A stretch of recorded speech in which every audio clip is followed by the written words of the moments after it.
social media may very well be ruining your life. Welcome back to my channel. I logged off social media for 46 days. I did my Sabbath Lenten rest, and it was one of the most peaceful, freeing, amazing seasons of my whole entire life. When you step back from social media, in any way, shape, or form, it is amazing how so many things are obvious that we know about the way social media is impacting our hearts and our minds and our souls and our spirits. But when you separate yourself from it, it is truly insane what you see and what you realize and what you learn. So social media might be ruining your life, and I found this freedom, this amazing freedom throughout this time, and I want to share about some of the things that I learned about ways that social media could be ruining my life and ways that I want to set myself free from that. So a little heart to heart with you today for your own introspection to see if some of these things are happening in your own heart and in your own life and keeping you from the freedom you were created for. One of the first things that's so obvious when you log off and happened pretty quickly for me, right? I do my very best, even as a creator, to keep a healthy relationship with social media. I don't like feeling miserable because of social media. I don't like being too attached to it. So I do my very best throughout the whole the entirety of my life to keep a healthy balance in my life.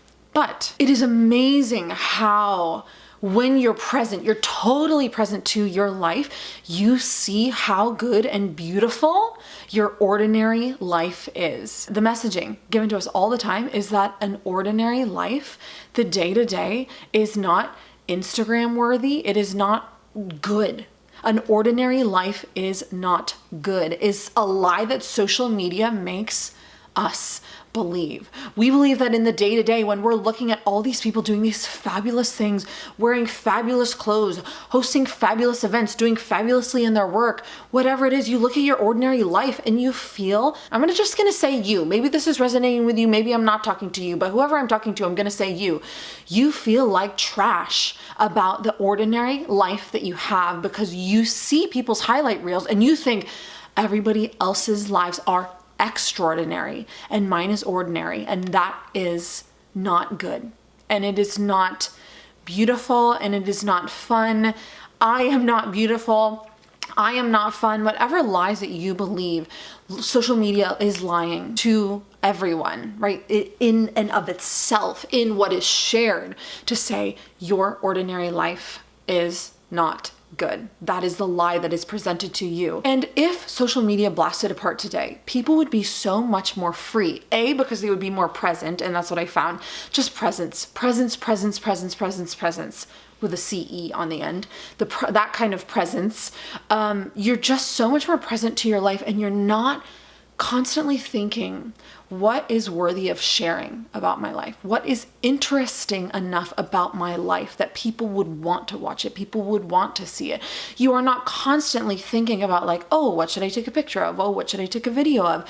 You are experiencing the ordinary nature of your life and seeing it for how beautiful it is, because you are not looking every single day all the time at these magnificent moments and these things that you're just looking at all this extraordinary highlight reel stuff, and you look at your ordinary life and you get new perspective to see this is my life, is in all its ordinariness is so good. It's such a gift. Every single day you see in a new way as such a gift from God. And when you are detached from that, you are not seeing all these people doing these amazing things. So you get to see the amazing things that God is doing in your life.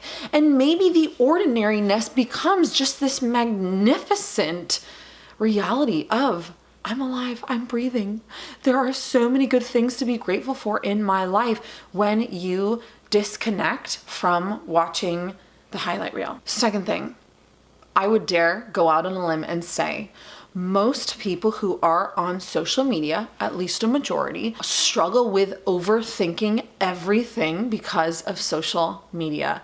Logging in for the first time, one of the first reels I saw, you might be making this parenting mistake. And then your mind's like, oh my gosh, what mistake am I making? What can I do to fix it? Blah, blah, blah, blah, blah. And all of these things, right? That these hooks that get people to come in, you are doing this wrong. You should be doing this. causes us to overthink, right? To a degree that is so insane that you don't even realize until you log off. Until for 46 days, I was just with the Lord, making decisions, like going to the Lord, making decisions, trusting Him, surrendering everything, and not constantly having people, which is not a bad thing, right? I'm a teacher on social media. I teach about this and that and this and that. But so often, right, it can lead us, if we're not careful, to set our own boundaries in our own hearts and minds and lives and souls and spirits, to overthinking. I have a friend who gave up social media. She stopped on it about a year ago, I would say. And she and I were talking about in her motherhood, how that's affected her, because this is especially true for me in a space where I see a lot of moms sharing a lot about a lot of different things, and psychologists and sleep people and all this information that's coming at you all day long. And she said, I've never been more confident as a mother than since I logged off social media, because I'm not constantly overthinking every decision I'm making for my children. I am not constantly, right, whether it's daily, whether it's multiple times a day, whether it's every other day, constant goes across all of those things, constantly ingesting information about how I should be parenting, about how I should be mothering. I am just going to the Lord. I am, whatever podcast I might like that I find trustworthy, that I want to listen to every once in a while, I'm doing that. But this constant ingestion that's making me overthink everything I do as a mother, as a person. She said, I couldn't take it anymore, and I didn't realize how bad it was until I stepped away. And I see that as well. When you are not taking in all that information constantly, whatever area of life that you're in, right? You know your story, you know your specific season, you know your life. You're a teacher and you follow all these teaching accounts and you're like, oh my gosh, I'm just overthinking everything I do as a teacher. Maybe it is as a mother, maybe it is as a father, maybe it is in your marriage, and you're constantly overthinking instead of just going to the Lord first, right? To teach you how to live. And I think that's something that I've realized too, is that so many people, even people who are trying to follow Jesus, myself included, right? This is not a judgment. This is just me sharing from my heart about this experience. But so many people, they don't go to the Lord first to tell them how to live. They go to social media. They go to social media for what opinions they should have, what they should be saying, what they should be doing. The list is so long. And instead of going to the Lord to say, how do you want me to live? How do you want me to proceed in this? How do you want me to make decisions as a mother? How do you want me to make decisions as a wife? How do you want me to make decisions as a college student? How do you want me to make decisions in my job, in my family? It's this constant intake of information that's so loud. And that's another thing that you don't realize is how loud it is. But the whole paradox of it is that it's so loud, but that noise is silent. It's just in your head. It doesn't sound like anything, right? You could have a volume full on in social media and you're watching things, right? Figuratively, right? The noise of it, the chatter in your head, you realize when you log off the constant chatter. You're constantly, even without thinking about it subconsciously, these thoughts come up about what you read and what you saw and what you heard and what this person was saying. It's this constant hamster wheel of noise in your head.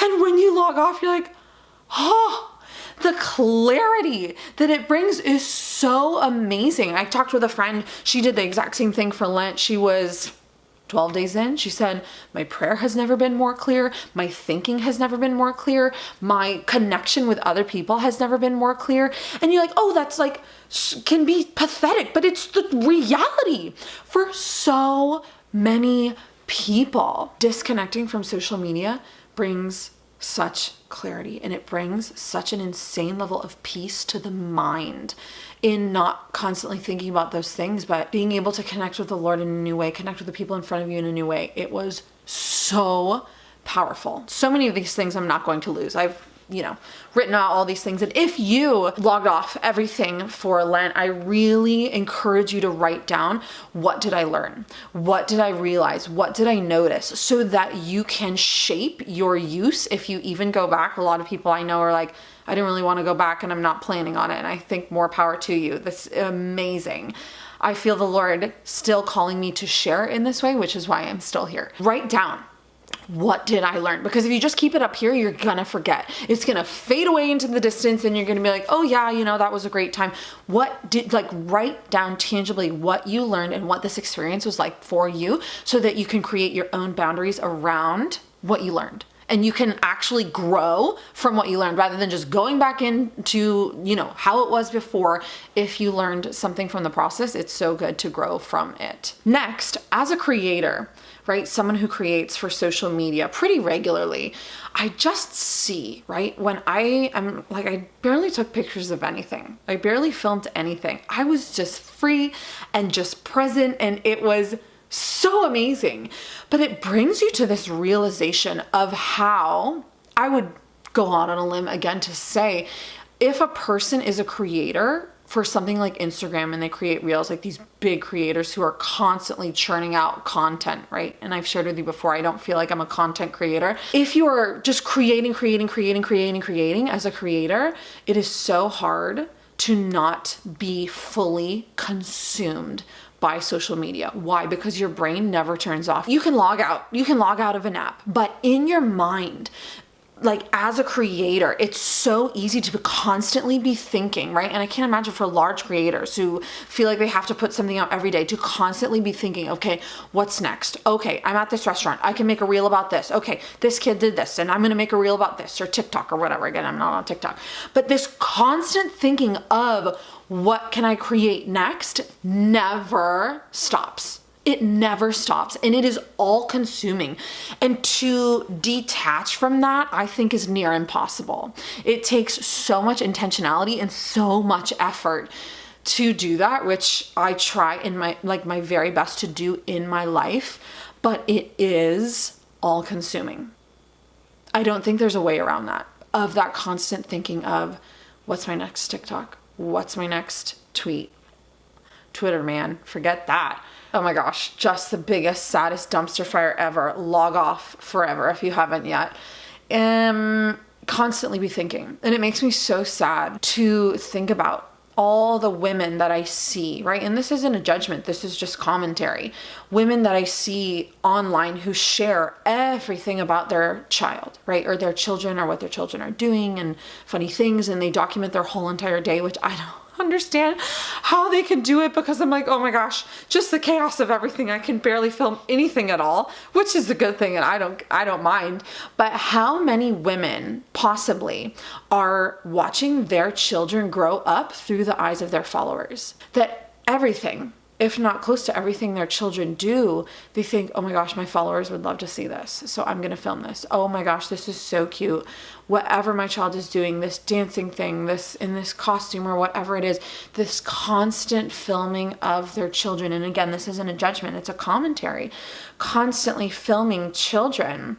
And just seeing, you're just thinking as your follower, what will keep people engaged about what my children is doing? What is interesting about my life and just my children's activities and all these things? What's going to keep people in my story? What will people like? It's just that mindset is misery. Where is the freedom in seeing our lives through the eyes of our followers? And I talked about this in one of my screw tape letters, right? Seeing life through the eyes of your followers. And it's amazing how when you disconnect, you just see that is turned off entirely in your brain. What is interesting about my life? What should I share? And it's just amazing that you get to see it for yourself. Whatever it is, whatever the kids are doing, or you're eating, or your workouts or whatever, you just get to experience it for yourself. And there's so much freedom in it.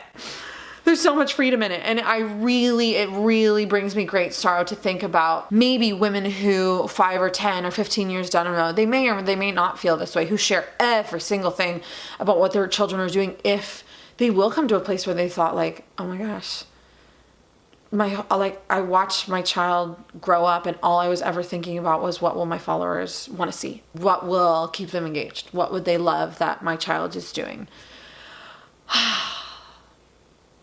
Told you I would share about the whole thing. Next thing you realize about when you come back to social media after 46 days is you realize how trite it has become, let me read you the definition of trite, of a remark, opinion, or idea overused and consequently of little import, lacking originality or freshness. And this is just something that goes across the board that I'm looking at in my own life, and I'm excited to see what people who create, who are artists, who are writers, whatever, if they logged off social media for this Lenten season, what they are going to create that's just fresh and good and beautiful out of this time.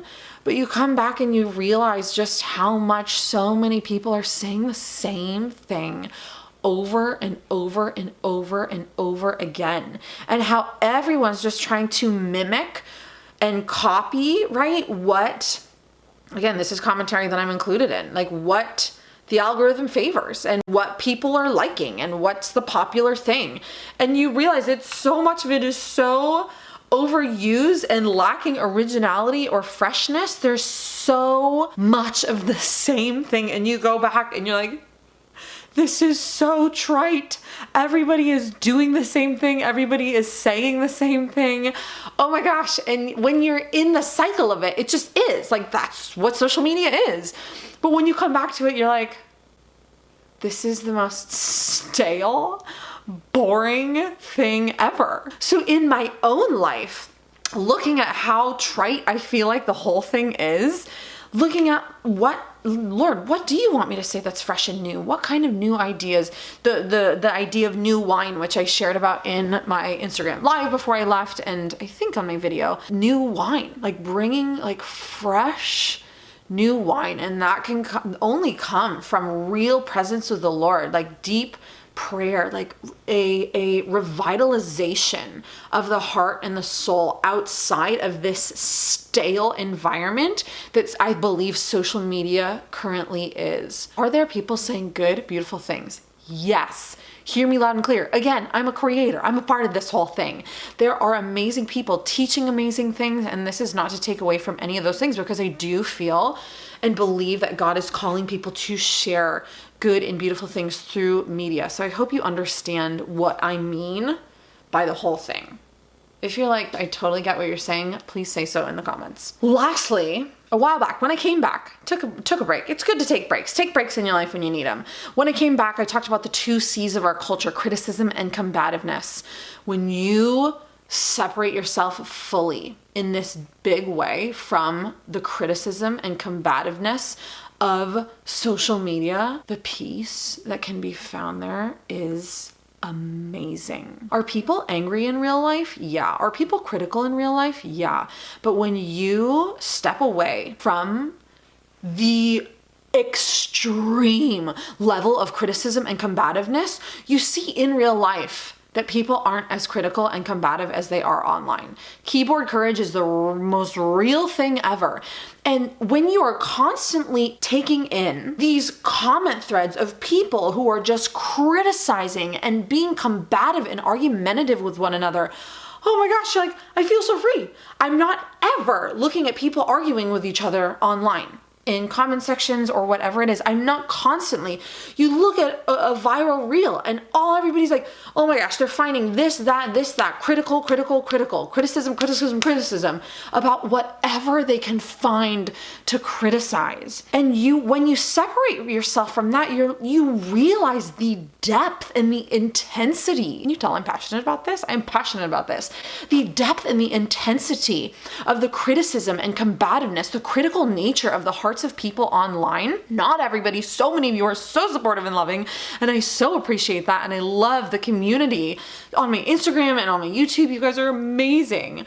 But you see it, right? You see it. You could say preach if you see it yourself. The intensity of the critical nature of people's hearts that is so just plastered all over social media. The combativeness that is just plastered all over social media.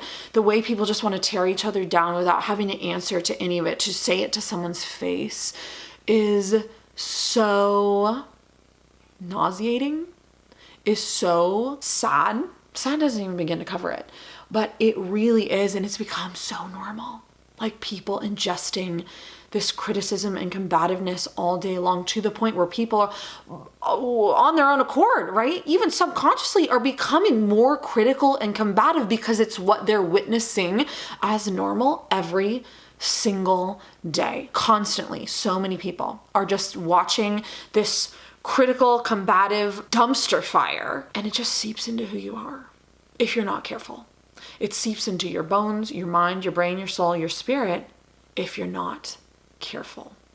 Quite honestly, I want no part of it. But I've been praying a lot about, asking the Lord. I love in the Lord with Bartimaeus, right? He says, the blind man, he says, what do you want me to do for you?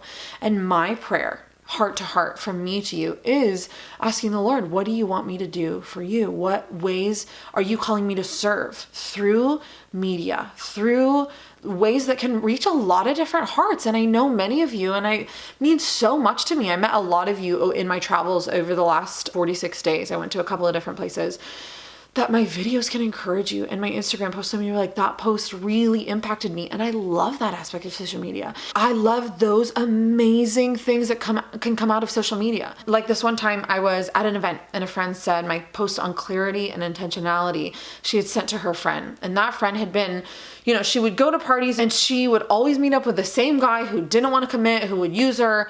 They were hooking up. I don't know if they were having sex or whatever it was, but she said my friend read that post. She said it was the first night in a long time that she had gone to a party and that guy had been there, and she didn't go home with that guy because she realized, like, through this one short writing that I had about her worth and about her value. And that is so meaningful. And those stories propel me onward in asking the Lord, what do you want me to write? What do you want me to share? How do you want me to use what I have been given in this way to impact souls and hearts and minds and lives in a way that is healthy, in a way that is encouraging, in a way that is kind, in a way that is uplifting, in a way that is good?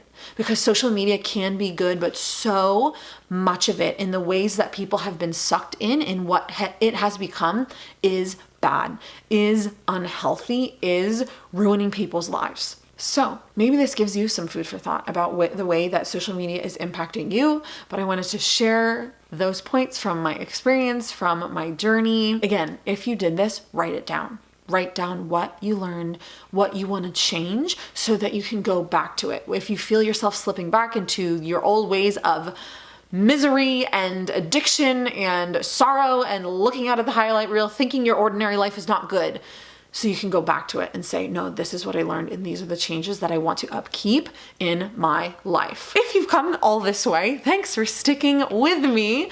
More videos to come. I'm asking that question and gonna be sharing with you what God puts on my heart to encourage you all along the way. Thanks for walking with me on this journey.